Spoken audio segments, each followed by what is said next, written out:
E aí pessoal, tudo bem? Como é que vocês estão? Espero que vocês estejam bem. Bom, pelo título do vídeo aí vocês já sabem do que deve se tratar esse vídeo, mas eu queria contar aqui um pouquinho sobre algumas coisas que não te conto sobre como é ser programador e também um pouquinho sobre a área tech. Bom, vamos começar com a parte boa, né, primeiramente. Cara, a parte boa é que é uma área bem valorizada, então assim, independente da área que você vai tá tratando dentro da área de tecnologia, geralmente vão ser áreas mais bem remuneradas do que outras áreas, por exemplo. Exigem ali o mesmo nível de graduação. Eu acredito que é uma área sim bem remunerada, é uma área que dá para ganhar bem e é uma área aí que o pessoal geralmente se interessa mais pelo salário, né? Então o pessoal vê a área de programação, gosta do que você precisa fazer, vê ali um resultado rápido nos estudos e já fala que vai seguir isso como sua carreira principal. Mas não é bem assim que funciona. Então o que eu queria falar é que não é uma área tão fácil quanto o pessoal fala. Então, principalmente na questão aí de lógica e de problemas que você vai entrar no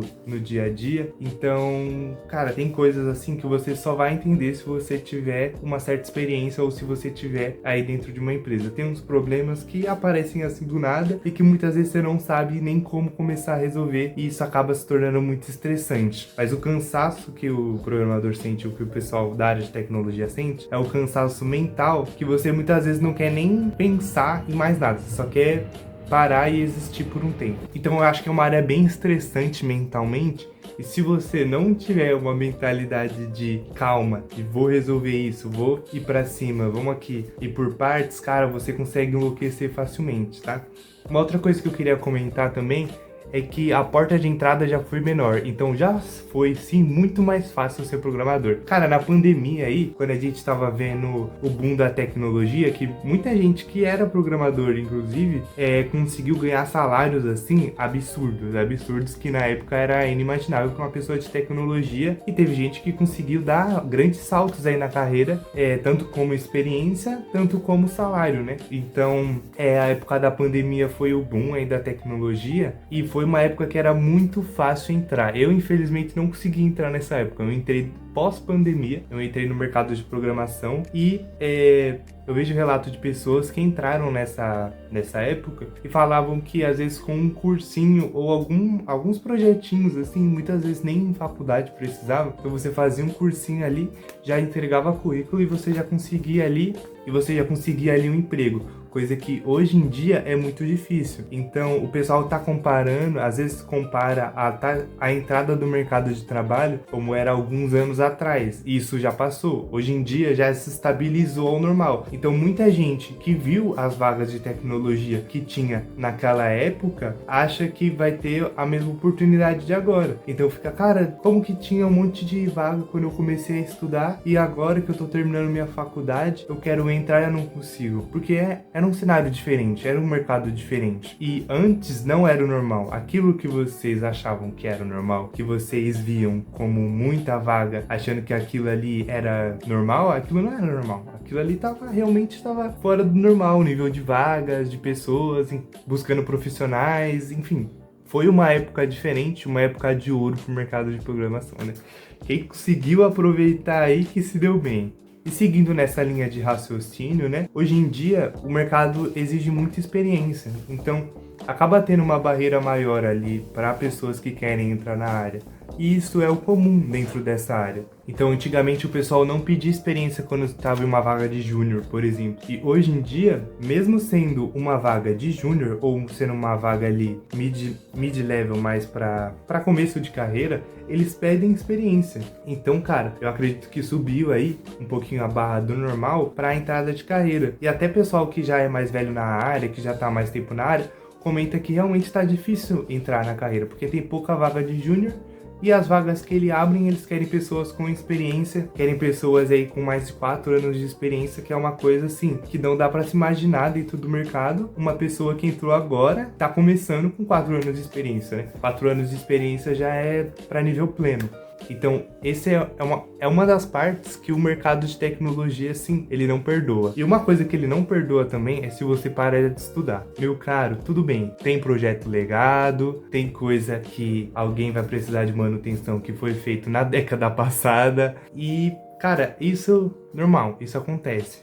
Mas ferramentas, cara, IA, cloud, pode ir listando aí coisas que não existiam há uma década atrás, ou que existia e não era tão usado, hoje em dia já é requisito em vaga. Então, tipo assim, se você não parar para estudar como as LLMs funcionam, como é o sistema de machine learning, como é, por exemplo, uma coisa simples que muitas pessoas juniors não querem estudar, que é como funciona as arquiteturas cloud, como que funciona um build, como que funciona uma cloud function, tipo assim, coisas que são simples, mas que muitas vezes a pessoa acha que não é necessário ela aprender, ou que ela vai aprender quando ela tiver experiência, e muitas vezes isso já é um requisito para você entrar na vaga. Então, cada vez mais que a gente vai avançando nas tecnologias, você não pode parar de estudar, então você tem que sempre estudar, sempre tem que se atualizar e entender o que o mercado está usando, entender quais são as ferramentas e ir se aprimorando nisso, porque uma ferramenta pode se tornar um requisito, entende? Então, por exemplo, ferramentas de design, aí, pessoal de design, o Figma é uma ferramenta. Se você for especializado no Figma, provavelmente, se você se candidatar a uma vaga que tenha requisito de Figma, você já passa, entendeu? Você já fica à frente aí de muitos outros concorrentes por causa de uma ferramenta. Então são coisas assim que você tem que parar para pensar e refletir assim. Eu me encaixo nesse perfil de uma pessoa de tecnologia. O pessoal de tecnologia é meio biruta, mas é uma área muito boa. E, cara, um dos principais partes aí boas de tecnologia é o salário, como eu comentei, e flexibilidade, né? Então aqui eu trabalho de casa, eu terminei meu trabalho, eu tô gravando um vídeo pro YouTube. Se fosse, por exemplo, em alguma área que precisasse necessariamente ser presencial, como a área da saúde ou alguma coisa, ainda estaria no deslocamento aqui para casa. E muitas vezes, nesse trânsito, no horário de pico, é inviável, mano. Você chegar demorar uma hora para chegar em casa é quase impossível, dependendo do lugar onde você mora. A tecnologia traz muito essa flexibilidade da onde você tem que trabalhar. Então você não precisa necessariamente estar sempre indo presencialmente e se deslocando até aí o seu local de trabalho, né? E isso do local de trabalho inclui para outros países também. Então, infelizmente, a gente mora num país que a mão de obra não é valorizada, a gente não valoriza a mão de obra do brasileiro. E, cara, vocês podem falar o que quiser, mas é uma questão cultural. A gente não valoriza a mão de obra brasileira. E na área de programação, como você está no seu computador, você pode trabalhar para outras empresas. Então você pode trabalhar para outras empresas do exterior dentro da sua casa. E isso o que reflete? Cara, ganhar em dólar, ganhar em euro, ganhar numa moeda mais forte e que é muito mais legal e muito mais estável do que trabalhar no Brasil, né? Eu acredito que é uma das grandes vantagens da tecnologia e das áreas que envolvem tecnologias, né? Hoje em dia, a maioria das áreas envolvem alguma coisa de tecnologia, mas que você consiga trabalhar da sua casa, cara, você conseguir trabalhar para outros países, aprender uma língua diferente e, cara, conseguir ficar aí bem mais tranquilo em relação ao mercado do que se você for depender do mercado brasileiro, que infelizmente não valoriza a mão de obra do Brasil, né? Mas no geral, cara, se você tá pensando se vale a pena entrar no mercado de programação, se você gosta dessa área, cara, vai com tudo. Eu entrei quando eu era novo, tipo, eu tava no ensino médio quando eu comecei a estudar e foi alguma coisa que eu me identifiquei, foi uma área que eu me identifiquei, porque eu ficava bastante tempo no computador, eu ficava jogando bastante, que acredito que tem gente aí que joga bastante também. E como vocês viram também, eu gosto bastante de computador, que eu tenho um vídeo aqui no canal montando o PC. Então, é uma área que eu gosto bastante, sempre me interessei, tanto na parte de hardware quanto de software. Então, eu acredito que vale muito a pena. Se você tá na dúvida, se você realmente quer entrar dentro do mercado de programação, cara, primeiro entra e depois decide se você quer continuar nesse mercado. E melhor ainda que eu vou falar pra vocês, existe muita gente que faz transição de carreira. Tem uma menina que trabalha comigo aqui, que ela fez transição de carreira e ela era professora. E cara, assim, não querendo comparar o trabalho dos professores com o trabalho de programador, né? Mas assim, cara, é muito mais tranquilo você trabalhar na sua casa, você ter suas tarefas, você não precisar ficar indo em escola, lidando com pessoas, lidando com gente. no dia a dia. Então você acaba tendo ali um estresse a mais, né, por conta dessas coisas. Você acaba se sobrecarregando mais em tarefas cotidianas do dia a dia, como ir e voltar do seu trabalho. Você, por exemplo, trabalhando como programador home office, vivo home office, você não precisa se deslocar, entendeu?